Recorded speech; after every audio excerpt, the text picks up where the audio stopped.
Hey, what it do, sports world? It's me again. The Winner Circle podcast with me, Ray Diggs, is here, y'all. Where passion meets performance and champions are made. I'm your host, Ray Diggs, bringing you the energy, the insight, and the mindset from across the world of sports. From the locker rooms to the big stage, this is where the real ones talk and legends rise, and the motto stays the same. Winners will always win. The Winner Circle podcast with me, Ray Diggs. We are here and we ain't going nowhere. Make sure y'all tune in because we're about to go live now. Peace.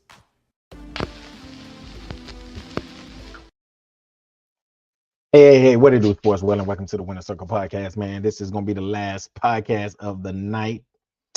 Man, it's been a great time, man. But hey, I want to talk about NFL, man. I'm gonna give y'all a little bit of NFL news. You know, I normally do my little NFL thing every now and then. So I'm gonna do my NFL thing now. Talk about what happened this past Sunday. Shedeur Sanders' rough outings as he had a terrible game, 3 picks. Down there in Chicago, Caleb Williams still proving his doubters wrong. Everybody want to doubt my boy, but he's still proving y'all wrong. Hey, the Buffalo Bills and Josh Allen comes back to beat my Pats in New England after having a 21-point win. Hey, what happened yesterday in the NFL? Tua Tagovailoa being benched in Miami, and why I feel like I don't know if that's the right thing to do right now, being that, you know, he's $100 million quarterback. You putting in, yes, Quinn Ewers. Do I think Quinn Ewers is better? Yeah, he's possibly a little bit better. But you have $100 million quarterback in Tua. You probably, if you're going to bench him, you're probably going to have to go ahead on and release him at the end of this season, because I don't know if anybody's going to take up that $89 million salary cap, salary hit that Tua have. Like I said before, man, I think Tua his body just have taken too much punishment, man. I got you, bro. Tua had just taken too much punishment. With all the concussions, you know, y'all remember at Alabama, you know, when he broke his hip, he's just, man, I just feel like, I hate to say this right here, but I think he's damaged goods, man. And I hate to say that his arm is weak. You know, he got a little noodle arm, weak arm. So, you know, it's just a bunch of things, man. And I think that they just rewarded Tua with that $2 million contract because of what they feel like they owe him that. And I think now that they feel like, you know what, we played our debt to him. We gave him $200 million. He got the money. And I think now, man, they just want to get away from him, man. I'm thinking like Tua, it might be time for Tua to step away from football, because I'm going to tell y'all why. First of all, I don't know if Tua views himself as a backup.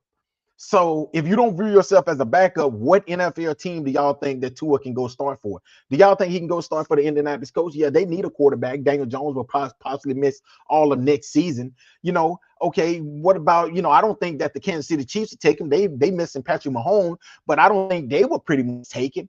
So where else in the NFL do you feel like Tua can play? You don't need to pick no cold weather team, because we already see that he cannot play in cold weather. Tua cannot play in cold weather. Every time he goes to Buffalo, terrible game. Every time he goes to New England, terrible game. Every time, you know, this past Sunday he went to Pittsburgh, terrible game. So where can this guy play? You're gonna have to put him somewhere, either in a dome or in a warm weather place. So where do you think that he can pretty much fit? I don't know. I thought hard and long about it. I don't know where this guy can fit at. So I think that he don't want to be a backup. So the next best thing is possibly going to be retirement. And also, like I said, Josh Allen, man, came back to beat my New England Patriots 35-31. We had a 21-point lead, and we just couldn't sustain it, man. We just couldn't sustain it. I'm gonna be honest, man. Our offense was pretty much non-existent in the second half. We could not move the ball besides the one long run from TreVeyon Henderson. Shout out to TreVeyon Henderson, man. Y'all know I've been watching TreVeyon Henderson ever since I heard about this kid when I was stationed in Virginia. He was going to Hopewell High School, and people were telling me, man, we got this running back that's going to Ohio State. His name is TreVeyon Henderson, man. And I had to go down there, and I went down there and I checked him out, and I was like, yeah, that dude there is special. So, we got him now on the Patriots. I hate Ohio State. I fucking hate Ohio State. I'm gonna be honest with you. But I like TreVeyon Henderson. So when I look at this right here, man, when I look at the Patriots, man, the Patriots, this right here was the best chance to prove the NFL that it wasn't scheduled. It was just how good this team was. And I think that they pretty much fumbled on that. Now it's starting to look like maybe it was the schedule. Now we got Baltimore this week. Now I can tell you this: if we lose this week, it's going to be issues. We're going to have problems. Because now they say the noise is going to be even louder. Maybe it was the schedule. Maybe this team is a fluke. Maybe this team ain't a championship team. I think that this right here is the week where Drake May is going to have to play a better game than what he played last week.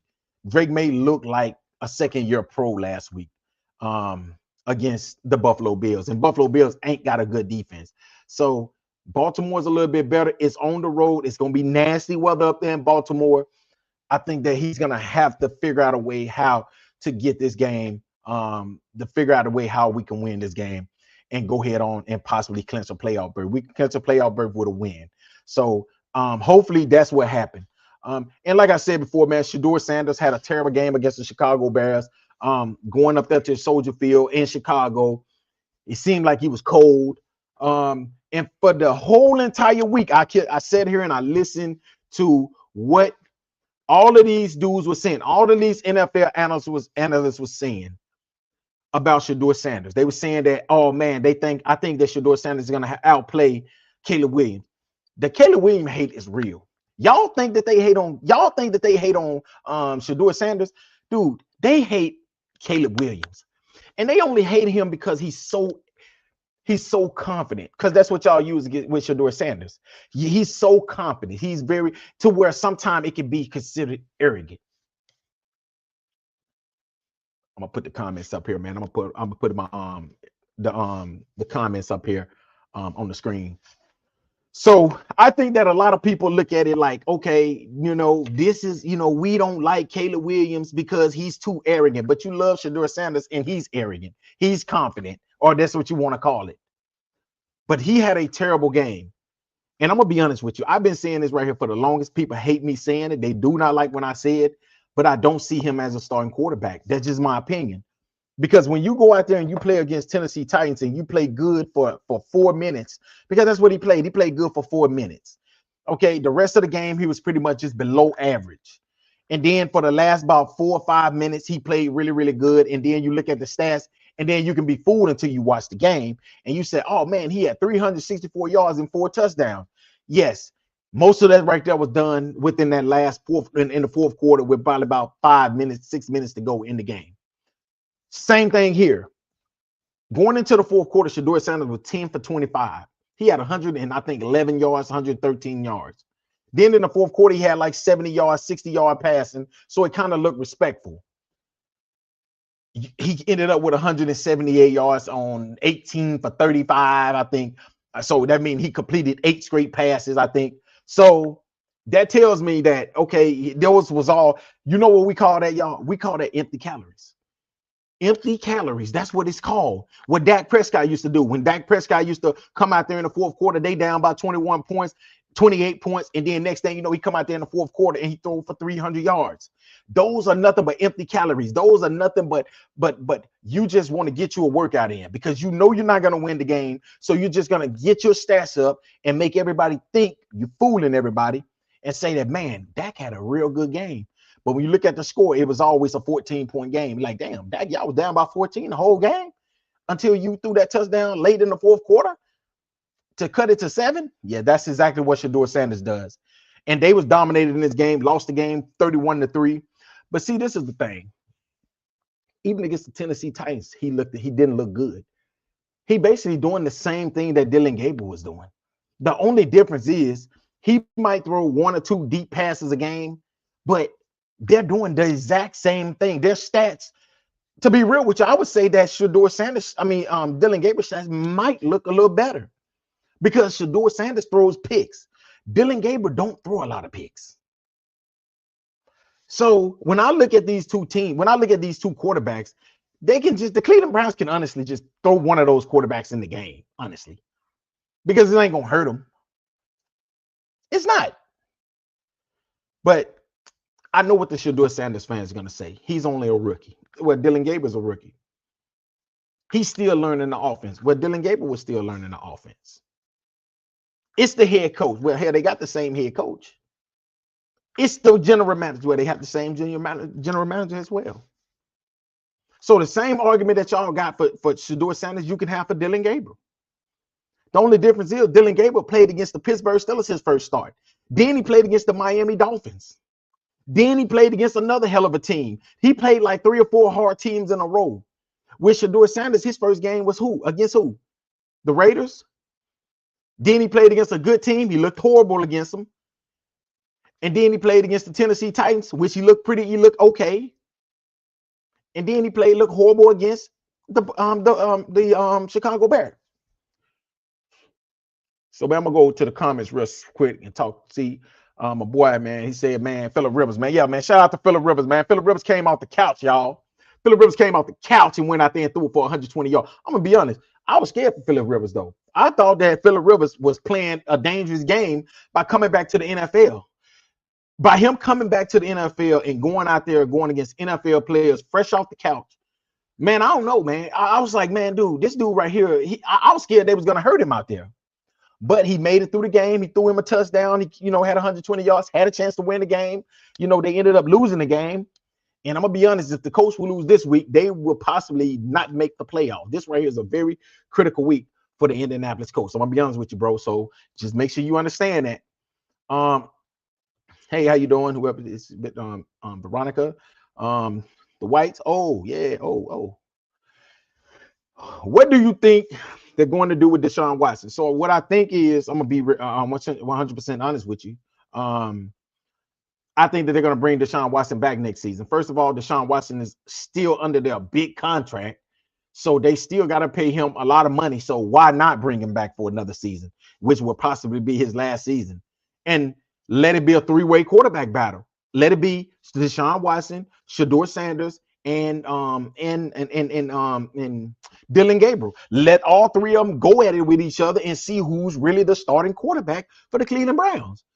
Why not do that? Because I think they're going to have a new head coach. I think that the general manager and the head coach is possibly going to get fired after this season. They're going to bring in a new head coach, which I don't know who it could be. Maybe Brian Daboll. Brian Daboll could possibly be one quarterback head coach that can possibly get the most out of one of these quarterbacks. And I would possibly say maybe it could be Shedeur Sanders, because Shedeur Sanders, he got everything that he need. They're gonna possibly fix up the offense, get him a few weapons, but Brian Daboll will possibly be one of those head coaches. I think that is a quarterback coach. He was the one who pretty much helped Josh Allen become Josh Allen. So I think that right there can be possibly somebody that the Cleveland Browns can look into if they go away from Kevin Stefanski. But I think they're gonna bring Deshaun Watson back. I think that, like I said, I think him, Dylan Gabriel, and Shedeur Sanders is gonna be a 3-way battle for the starting quarterback. I don't think neither one of them is gonna separate. I don't think Shedeur is gonna separate these last few games, because guess what? Guess who they play this week?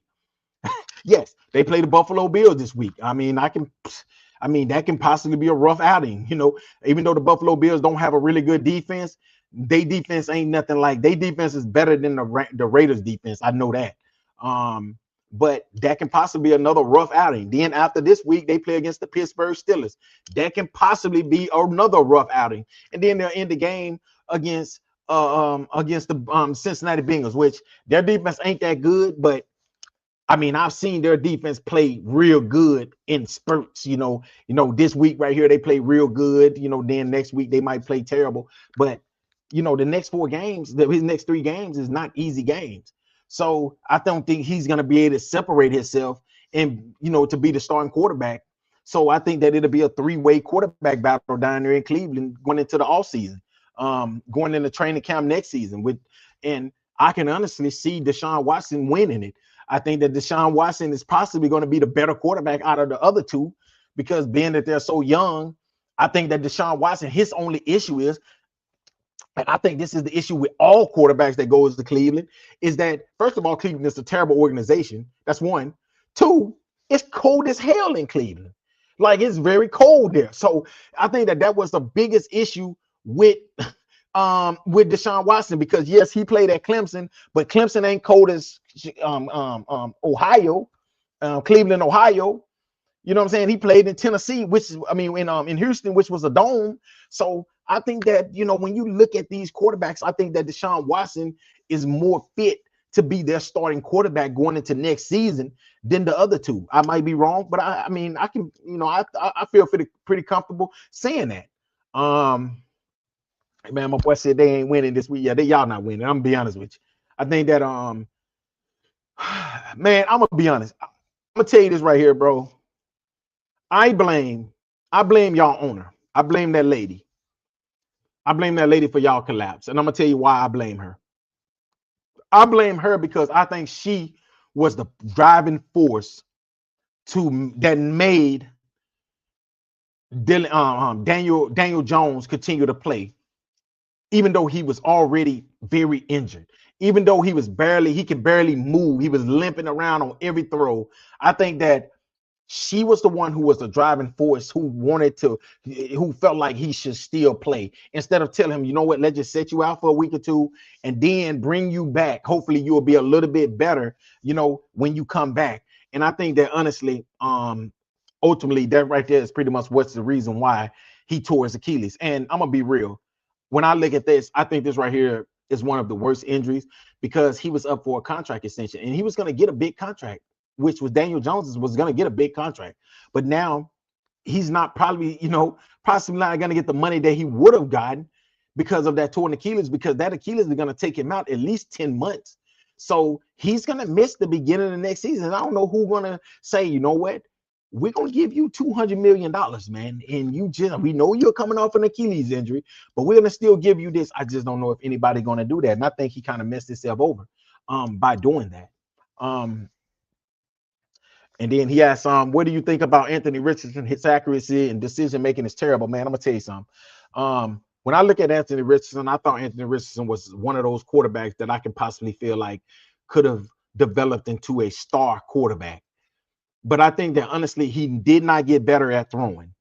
The only thing he wanted to do was run. He did not get better at throwing the football. And I think ultimately that's the reason why they put him on the bench and they went to Daniel Jones. And then also, like I said, he could not bounce back when he tapped out and came out of the game last season. As a quarterback, you cannot do that.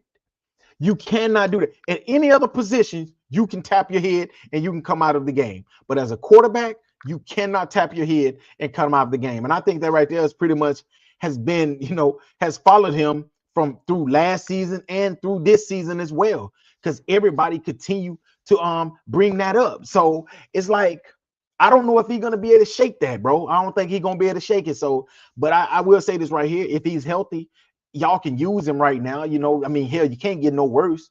You know, you can't get no worse than a 44, 45-year-old Phillip Rivers.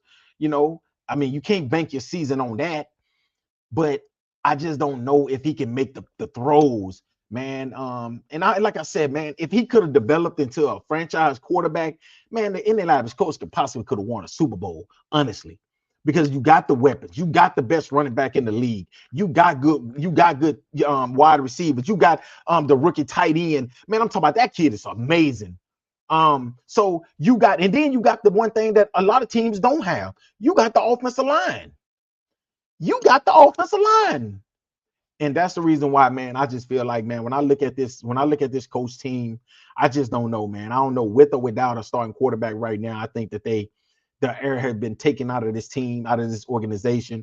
And I think that you know, possibly they probably gonna get eliminated from the playoff. If it ain't this week, it's probably gonna be next week. So but yeah, man, it's gonna be, man, like I said, I feel bad for Daniel Jones, man. I wish he would have just sat out, man, because now I just don't know who's going to take a chance on him, man, after that Achilles injury. Well, next season, I mean, you kind of really in the same situation for next season, bro, to be honest with you. If you think about it, y'all really in the same situation that y'all in right now, y'all going to be in next season. Because think about it. What are y'all going to do? Draft the quarterback in the first round? I don't think none of these quarterbacks are worth being drafted in the first round. Who you going to draft? Fernando Mendoza? Who you going to draft? Diego Pavia? You know what I'm saying? Who you go draft, man? Who you see? Ty Simpson, Carson Beck? Who? No. But what y'all can do is this. I'm gonna give you the inside scoop on what y'all should do.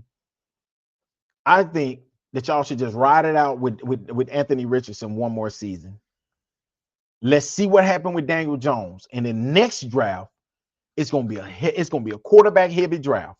Now, just say like if y'all start off the season rough, y'all might well just go ahead and tank and try to go out there. And I'm gonna tell you what you can possibly do, because I'm gonna tell you what I think is gonna happen. I think Arch Manning is gonna have a big season next year, and I'm saying it first. I'm saying this right now, which is what day is this? December the 18th. I think that Arch Manning is going to have a big year next next season. And also, you right. Y'all gave up 2 first rounders for Sauce Gardner, man. I mean, y'all had to, because at the time, y'all got to think about it. At the time, y'all needed a cornerback. That was the only thing that y'all missing. Y'all had the quarterback. Y'all were just missing a piece on defense. So you kind of had to give up 2 first-round picks. But I mean, that's looking like one of the worst trades right now. You know, because now y'all lost your quarterback. Now you ain't got no picks in the first round for the next 2 drafts. So, I mean, man, dude, man, that's crazy though, man. Like I said, but I think that y'all could possibly just go ahead on and just tank next season, you know, and like I said, hopefully Arch Manning come out. Man, that you know what type of scenario that would be for Arch Manning to be coming out and the Colts have the #1 draft pick. If the Colts can take Arch Manning, the same organization that took Peyton Manning. I mean, I'm just saying, man, that'll be a dream scenario. Not saying it's gonna happen, but that can be a dream scenario for you all. But I don't know if that's gonna happen, man, because y'all don't even have a first round pick in next year's draft. Y'all pretty much banked y'all future on hopefully that an injured Daniel Jones can possibly take y'all to the promised land. And I think that ultimately it was a bad decision now that we're looking back at it now. But like I said, we don't look back at stuff when it happens. We look back at it. We look at it now, you know, because we have to look at it. That's kind of like a bunch of trades in the NBA, you know. Now looking back at the LA Clipper trade when they traded SGA, you know, when the Clippers traded SGA, we never even thought nothing about it. Like, okay, man, they getting Paul George, man, that's what's up. But now that we look back at it, like, damn, they gave up SGA.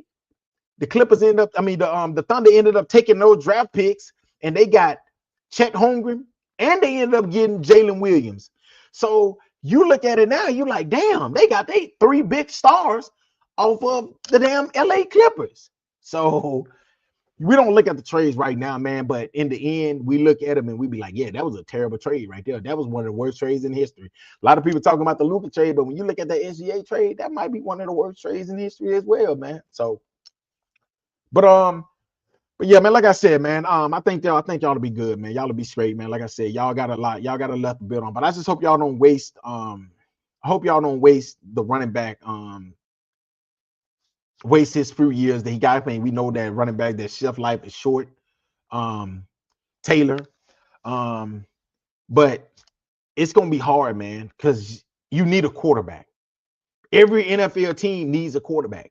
Also, man, I want to say also, y'all know that Patrick Mahomes went down with a torn ACL. Also, Michael Parsons went down with a torn ACL as well. Man, it's just rough in the NFL right now, man. And I'm gonna tell y'all something. I think when Patrick Mahomes comes back from this torn ACL, I don't think that the NFL is gonna let anybody touch him. I don't think you're gonna be able to breathe on Patrick Mahomes when he comes back from this injury right here. Y'all can quote me on that one.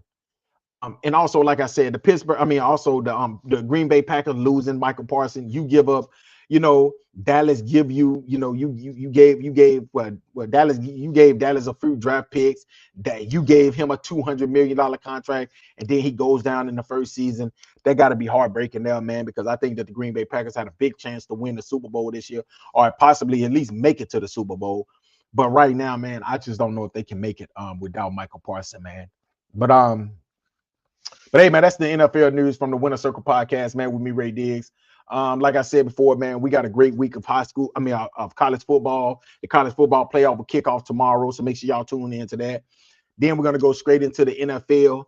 Then, man, next week is also college football in the NFL as well. We're getting closer and closer to the playoffs now for the NFL. So, hey, you know what time it is now, man. So make sure y'all tune in, man, for the next 7 of the Winner Circle podcast with me, Ray Diggs, man. And thank y'all, man, for the comments in the comment section, man. I like to, come and give y'all my feedback. Arsenio, man, I appreciate you again, bro, man. Like I said before, man, you need to come on one night, man, and bless me on here, man. Let's talk about some things, man, that you want to talk about. Just let me know when you want to come on, man. Until next time, man, y'all have a great Thursday night, man. Friday, it's about to be Friday, payday for a lot of people, man. Make sure y'all be safe out there. It's gonna be a crazy weekend heading into the Christmas holidays, man. I'll be on sometime this weekend or maybe even Monday, Tuesday. But we're gonna take this podcasting thing on the road, man. I'm trying to get me a sit down while I'm down here in Arkansas. I'm trying to get me a sit down with a few people. So make sure y'all let me know who I need to pull up on. Hopefully I can pull up on Nakel, man Lewis before he get ready to head off to college, man. Hey, give me the interview, man. Let's sit down and let's have a talk, man. Talk about this past season. Let's talk about a few things, man.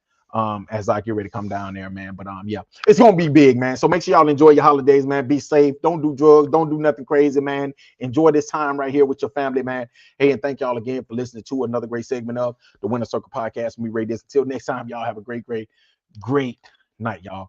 Peace. Mr. Diggs, we're on in 5.